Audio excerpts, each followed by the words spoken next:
स्वागत है आप सभी का अपने अपने यूट्यूब चैनल मैथ्स कोना में। तो आज के वीडियो हम लोग विभक्ति के नियम यानी डिवाइड करने का कौन सा रूल है, कौन सी संख्या किससे किस संख्या से जो है डिवाइड होगी, ये सीधा फार्मूला। तो ये सारी चीज़ें आपको सिंप्लीफिकेशन में बहुत ही यूजफुल होंगी अगर आप सारे कॉन्सेप्ट को समझ चाहते हैं तो लास्ट तक वीडियो से बने रहिएगा। इसके बाद आपको विभक्ति यानी डिवाइड करने के सारे कॉन्सेप्ट जो है पता चल जाएंगे। तो पहला हम लोग शुरू करते हैं सबसे छोटी यानी दो से विभक्त होने वाली संख्या। इसके क्या क्या नियम है, यानी किसी संख्या को देख के आप कैसे बता सकते हैं कि वो किससे डिवाइड होगी, क्या वह दो से डिवाइड होगी। तो इसका बहुत ही छोटा सा कॉन्सेप्ट है, बहुत ही छोटा सा फॉर्मूला आपको याद रखना है कि संख्या का इकाई अंक यानी सबसे अंतिम अंक यानी 2, 4, 6, 8, 0 ये आपको देख लेना है। और यदि ये 0 से लेके 8 तक यानी 0, 2, 4, 6, 8 यानी 2 से डिवाइड होती है तो वह पूरी संख्या भी 2 से डिवाइड होगी। ये आप जो है आँख मूंद के बता सकते हैं। यानी लास्ट डिजिट 0, 2, 4, 6, 8 ये लास्ट डिजिट है तो वह संख्या जो है 2 से डिवाइड, पूरी संख्या जो है 2 से डिवाइड होगी। ठीक, ये 2 से हो गया। अब 3 से डिवाइड होने का क्या नियम है, यदि दी गई संख्या के सभी अंकों का योग 3 से पूर्णतया विभक्त हो तो वह संख्या 3 से विभाज्य होगी। यानी जो संख्या है उसे उसमें जो जो डिजिट्स हैं, जो जो अंक हैं वो आप जोड़ लें। जैसे 7, 5, 6, 8, 4 है तो इसको आपको ऐड करना है, यह 30 है और 30 जो है 3 से डिवाइड होती है तो यह संख्या भी 3 से डिवाइड होगी। पूरा आपको डिवाइड करने की कोई ज़रूरत नहीं है। ठीक, केवल आप ये संख्या जोड़ के 3 से डिवाइड कर लें। अगर 3 से डिवाइड हो जाए तो पूरा जो अंक है, पूरी संख्या जो है वो 3 से डिवाइड होगी। 9 से विभाज्य होने का क्या नियम है, तो यहाँ पे सभी अंकों का योग जो है 9 से पूर्णतया विभाजित होना चाहिए। जैसे ये आ गया, ये 27, ये भी 9 से, यानी ये 3 और 9 दोनों से विभाजित होगी। ठीक, तो दोनों कॉन्सेप्ट 3 और 9 में यही चलता है कि अंकों हमें पूरे अंक जो है वो जोड़ लेना है और उनका योग 3 से विभाजित है तो वो 3 से, 9 से विभाजित है तो 9 से। और ये देखिए 27 जो है 9 से विभाजित होती है तो यह 3 से विभाजित होगी। यह 33 जो है 3 से विभाजित होती है तो 9 से भी होगी, 9 से होती है तो 3 से भी होती है। 5 से विभाजित होने का नियम बहुत ही आसान है। जिस संख्या के लास्ट में यानी इकाई अंक में 0 और 5 बस दो अंक यानी 0 और 5 हो वो 5 से विभाज्य होगी। तो 5 में कौन सा नियम है, बस दो चीज़ आपको याद रखना है, 5 और 0। 5 और 0 लास्ट में है भाई, वो 5 से डिवाइड होगी।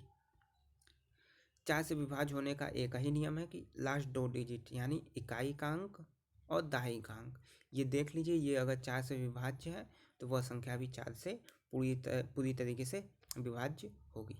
ठीक है, ये पूरा आप देख लेते हैं। यहाँ पे 32 है और 32 4 से डिवाइड होगा तो यह पूरी संख्या जो है 4 से डिवाइड होगी। ठीक है, जैसे यहाँ 54 है, 54 4 से विभाज्य नहीं होगा तो यह पूरी संख्या भी 4 से विभाज्य नहीं होगी। 8 से विभाज्य होने का नियम, यदि दी गई संख्या 8 से विभक्त तभी होगी जब उसके सैकड़े, दहाई, इकाई, यहाँ 3 आ गया यानी इकाई, दहाई और सैकड़ा से बनी संख्या 8 से पूर्णतः विभाजित होती है। यानी 3 डिजिट यहाँ पे आपको लेना है, लास्ट से पीछे से 3 डिजिट, इकाई, दहाई, सैकड़ा यानी 416। आपको 416 को देखना होगा 8 से विभाज्य है या नहीं। यदि यह 8 से विभाज्य है तो पूरी संख्या हमारी 8 से विभाज्य होगी। ठीक है, तो 8 में क्या लेना है भाई, 8 में 3, हमको इकाई, दहाई, सैकड़ा तीनों अंक लेना है। और 4 में क्या लेना था, 4 में केवल 2 अंक इकाई, दहाई का। 8 में 3 अंक इकाई, दहाई, सैकड़ा। देखिए 11 से विभाज्य होने का नियम और मैक्सिमम टाइम क्वेश्चन आपको यहीं से पूछा जाता है क्योंकि यहाँ पे थोड़ा सा ट्रिक आपको लगाना है। देखिए इकाई से हमको चलना है, इकाई यानी ये संख्या है तो यहाँ से हमको चलना है और सम स्थानों का योग यानी 2, 4, 6, 8 सम स्थानों का योग अलग कर लेना है और विषम स्थानों का यानी 1, 3, 5, 7 इनका अलग कर लेना है। ठीक, और इन्हें घटा देना है यानी सम स्थानों का अंतर माइनस विषम स्थानों का अंतर। या तो यह 0 आ जाए, या तो यह 0 आ जाए, या तो एक ऐसी संख्या आ जाए जो 11 से डिवाइड होती है यानी 11, 22, 33, 44 तो यह पूरी संख्या भी 11 से विभाज्य होगी। एग्जाम्पल समझिए, ये कोई अंक है अब हमको सम स्थान लेना है, तो सम जो है 2 होगा, 2 की जगह पे है 9, फिर 4, फिर 1, फिर 8। यह जो है सम स्थानों का योगफल हमें निकाल लेना है। फिर विषम स्थान होता, तो विषम एक जो है विषम है, तो 1 + 5 + 6 + 0, ठीक।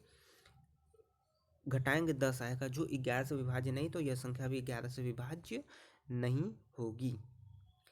यहाँ पे लेंगे विषम, तो 9 0 9 3 सम 6 7 6 2, 11 - 11 0, तो यही 11 से विभाज्य होगी, ठीक है। तो सम या विषम आप कोई भी जो है आगे रख के हमको मेन जो है अंतर लेना है, सम स्थान और विषम स्थान का अंतर। तो यह आ गया, अगर 0 या 11 से विभाज्य होता है तो वह पूरी संख्या भी 11 से विभाज्य होती है। तो ये कॉन्सेप्ट याद रखिएगा, बहुत ही इंपॉर्टेंट कॉन्सेप्ट है। 7 से यदि इकाई अंक को छोड़कर शेष बची संख्या में से इकाई अंक का दुगना घटा देने के बाद बची संख्या 7 से विभाज्य है, तो वह संख्या 7 से विभाजित होगी, ठीक। 800 इकाई अंक छोड़ के इकाई अंक 2 छोड़ दिए, तो 88 - 2 × 2, इकाई का दुगना 84, 84 7 से पूर्णतः विभाज्य है, तो 8 8 2 भी 7 से पूर्णतः विभाजित होगा। ये कॉन्सेप्ट थोड़ा सा आपको समझना होगा, ठीक है। अच्छा कॉन्सेप्ट है, लिख लीजिएगा।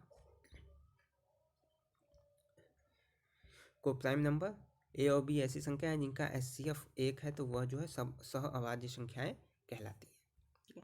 तो ये मेन जो है आपका विभाजित होने का विभक्ति के नियम थे। आपको सभी 2 3 4 5 पूरा 9 तक आपको बता दिया गया है, 11 तक की कैसे संख्याएं विभाजित होंगी। 2 से 3 बार जो है प्रैक्टिस कर लीजिएगा, सारे कॉन्सेप्ट आपके क्लियर हो जाएंगे। अब कोई भी अंक जो है बिना पेन और पेपर उठाए बस देख के बता सकते हैं कि यह किससे विभाजित होगा, ठीक है। वीडियो पसंद आई हो तो लाइक ज़रूर कर दें, जो लोग चैनल पर नए हैं चैनल को सब्सक्राइब कर दें। धन्यवाद।